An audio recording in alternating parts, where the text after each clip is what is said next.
Our first presenter is Dr. Yi Li from Terraformation in the United States and based in Hawaii. And the title of his presentation is Planting 1 Trillion Trees. Boy, you're busy, huh? To halt climate change.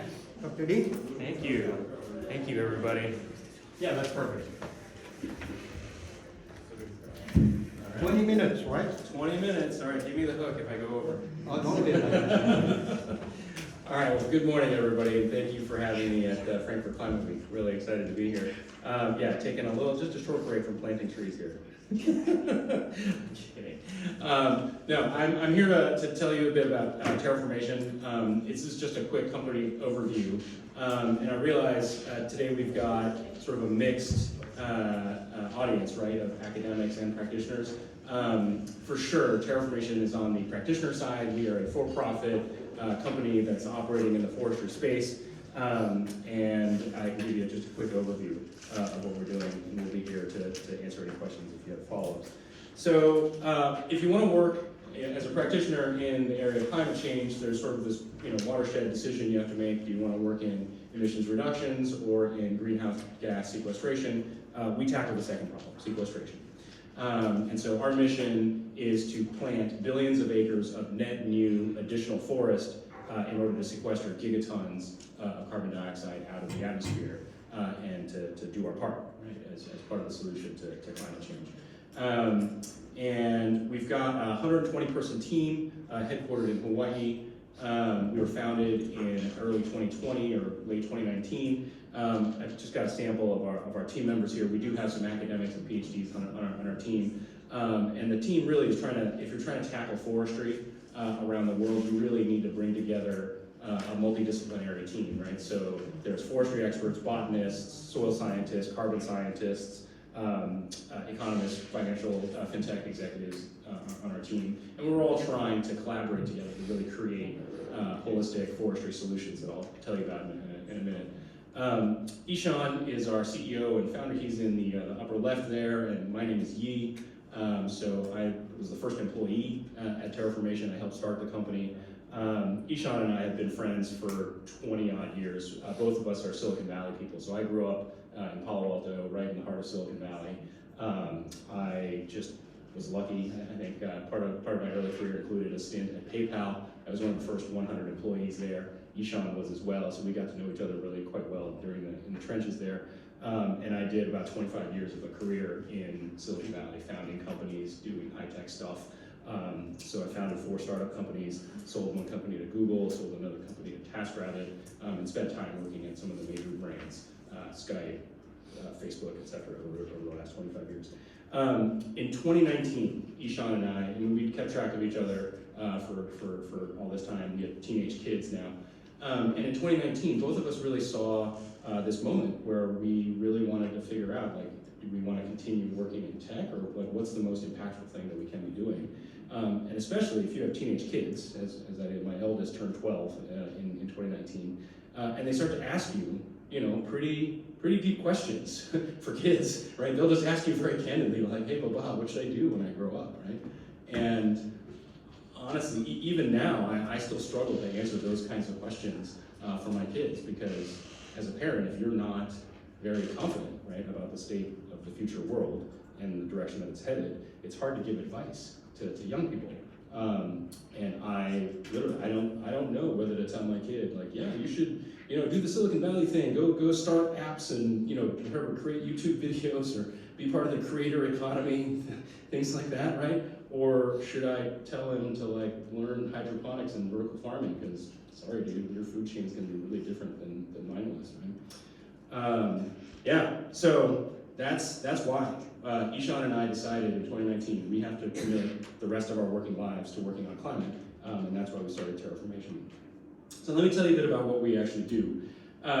So if you want to sequester gigatons of carbon dioxide out of the atmosphere, and you believe that trees are the most efficient mechanism to do that, then one of the things you quickly realize is that it's not just about trees. It's actually about all carbon-based life forms that happen to be growing and living in a particular plot of land. Obviously, this is sometimes a surprise to other audiences, For this particularly very smart audience, I don't think it'll be a surprise to know, right? All of life is carbon-based life forms, so everything, the flora, the fauna, the mushrooms, the insects, everything sequesters carbon, actually. And so if you really want to sequester the maximum amount of carbon out of a particular project site, then it's about basically introducing as much life, right? Increasing the density of life in a hectare of land. And there's another word for that, it's biodiversity, right? So really, our mission is actually to create biodiverse forest ecosystems and to do that at gigaton scale around the surface of the planet.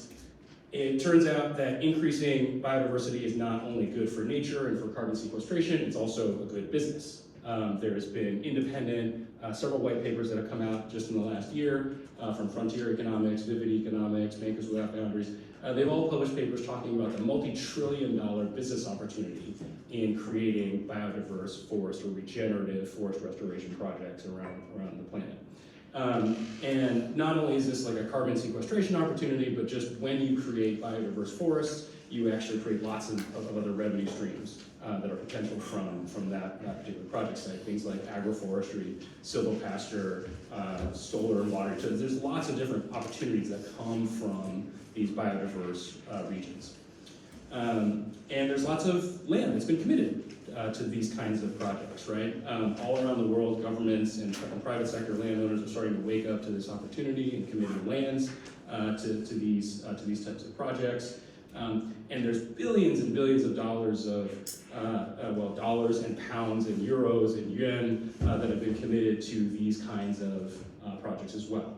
By governments as well as by ultra high net worth individuals and NGOs. So there's a lot of support for these kinds of projects, all of which then amounts to these incredible projections for carbon demand, the carbon credits industry.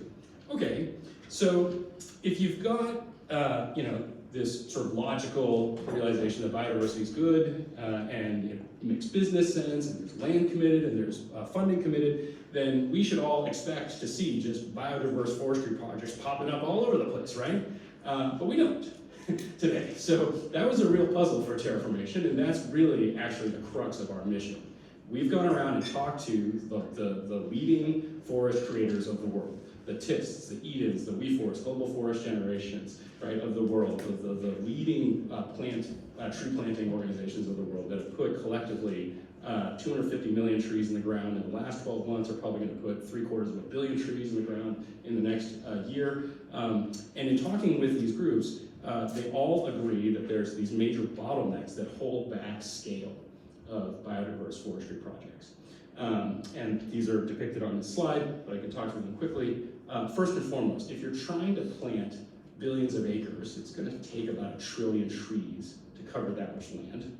And if you're trying to plant 1 trillion trees, well, you need multiple trillions of seeds, right? You don't want to do this with just eucalyptus. You don't want to blanket the world with eucalyptus or bamboo or some other monoculture plantation. You want to do this with like native, biologically biome appropriate species.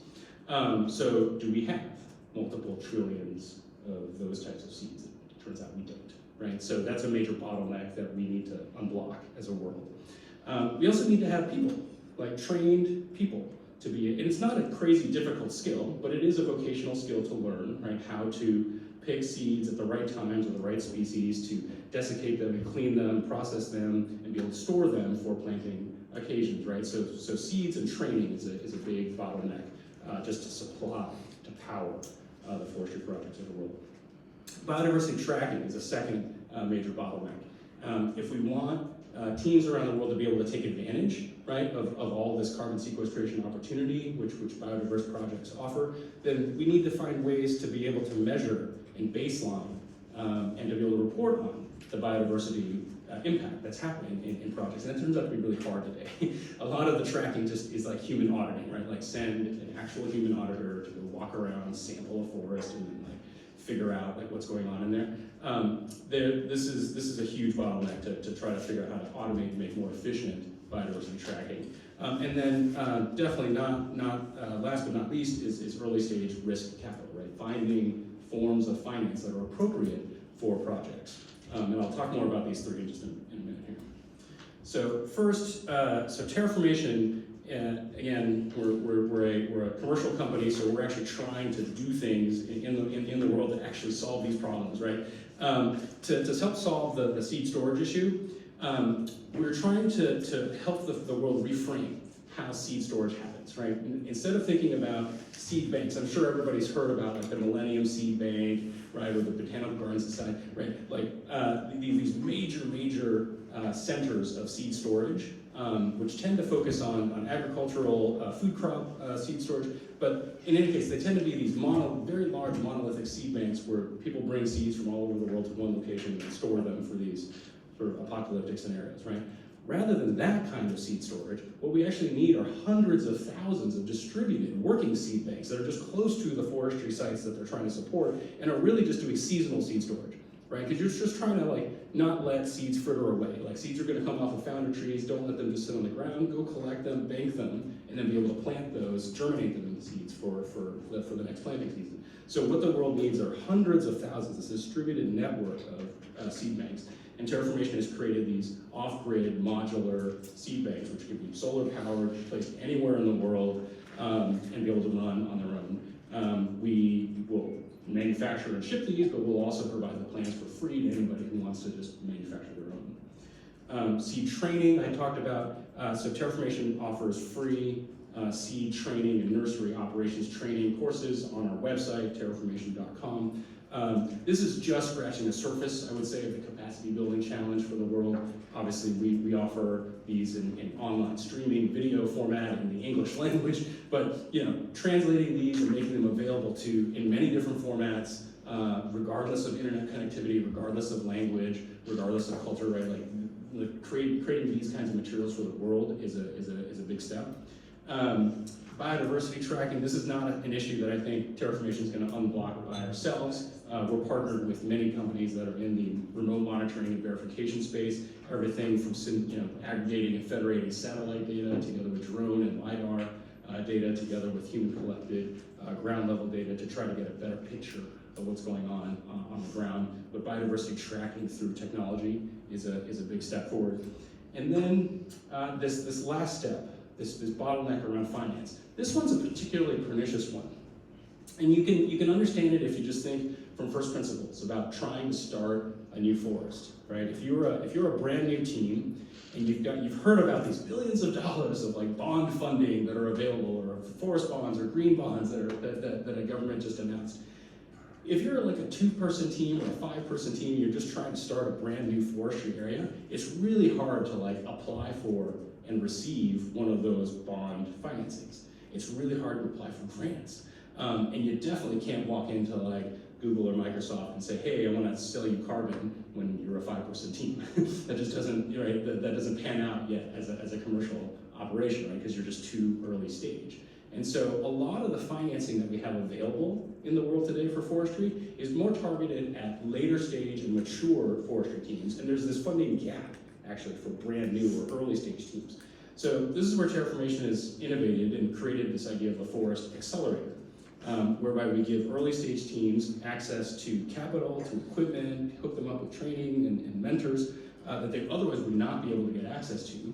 And then for the funders of these accelerators, they now have a way to actually deploy funds in a diversified way into early stage projects, right? Where if you were to try to invest in early stage projects one by one, it could be really risky, but by Terraformation bringing together cohorts or portfolios of these early stage projects, that turns into a diversified and less risky way to get access to this asset class of early stage forestry and to share in their carbon revenues. And so the accelerator business model basically works by having financial institutions, corporations, governments pool funds together. Terraformation puts those funds to work in developing thriving perpetual forest communities, and along the way develop a dedicated source of carbon supply for these funders. We've done this now with 17 different teams around the world.